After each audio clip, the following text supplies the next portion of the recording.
సామెతల గ్రంథం 22వ అధ్యాయం.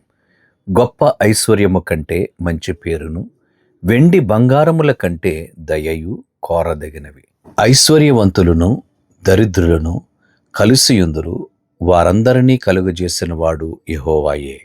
బుద్ధిమంతుడు అపాయము వచ్చుట చూచి దాగును, జ్ఞానము లేనివారు యోచింపక ఆపదలో పడుదురు. యెహోవాయందు భయభక్తులు కలిగిండుట వినయమునకు ప్రతిఫలము.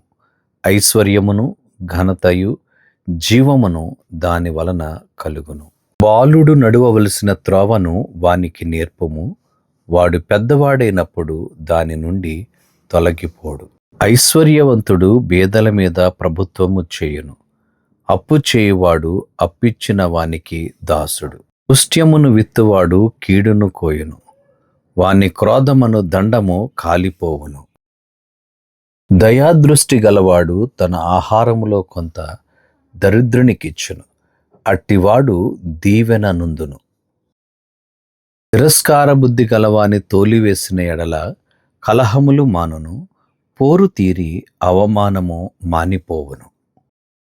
హృదయ శుద్ధిని ప్రేమించుచు దయగల మాటలు పలుకువానికి రాజు స్నేహితుడగును. యెహోవా చూపులు జ్ఞానము గలవానిని కాపాడును, విశ్వాసఘాతుకుల మాటలు ఆయన వ్యర్థము చేయును. సోమరి బయట సింహమున్నది, వీధులలో నేను చంపబడుదునను. వేశ్యనోరు లోతైన గొయ్యి, యెహోవా శాపము నొందినవాడు దానిలో పడును. బాలుని హృదయములో మూఢత్వము స్వాభావికముగా పుట్టును, శిక్షాదండము దానిని వానిలో నుండి తోలివేయును. లాభము నందవల్లని దరిద్రులకు, అన్యాయము చేయువానికిని ధనవంతులకిచ్చువానికిని నష్టమే కలుగును. చెవియొగ్గి జ్ఞానుల ఉపదేశము ఆలకింపుము, నేను కలుగజేయు తెలివిని పొందుటకు మనస్సు నెమ్ము. నీ అంతరంగమందు వాటిని నిలుపుకొనుట ఎంతో మంచిది, పోకుండా అవి నీ పెదవుల మీద ఉండనిమ్ము. నీవు యెహోవాను ఆశ్రయించున్నట్లు నీకే గదా నేను ఈ దినమున వీటిని ఉపదేశించియున్నాను.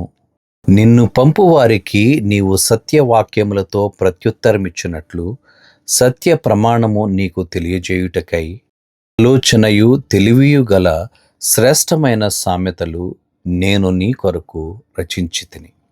దరిద్రుడని దరిద్రుని దోచుకొనవద్దు, గుమ్మమునొద్ద దీనులను బాధపరచవద్దు. యెహోవా వారి పక్షమున వ్యాజ్యమాడును, ఆయన వారిని దోచుకుని వారి ప్రాణమును దోచుకొనును.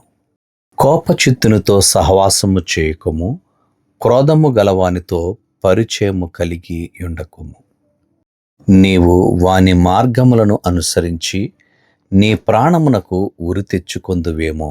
చేతిలో చెయ్యి వేయువారితోనూ అప్పులకు పూటపడు వారితోనూ చేరకుము. చెల్లించుటకు నీ యొద్ద ఏమీయూ లేకపోగా వాడు నీ క్రింద నుండి నీ పరుపు తీసుకుని పోనేలా? నీ పితరులు వేసిన పురాతనమైన పొలిమేర రాతిని నీవు తీసివేయకూడదు. తన పనిలో నిపుణత గలవానిని చూచితివా? అల్పులైన వారి ఎదుట కాదు, వాడు రాజుల ఎదుటనే నిలుచును.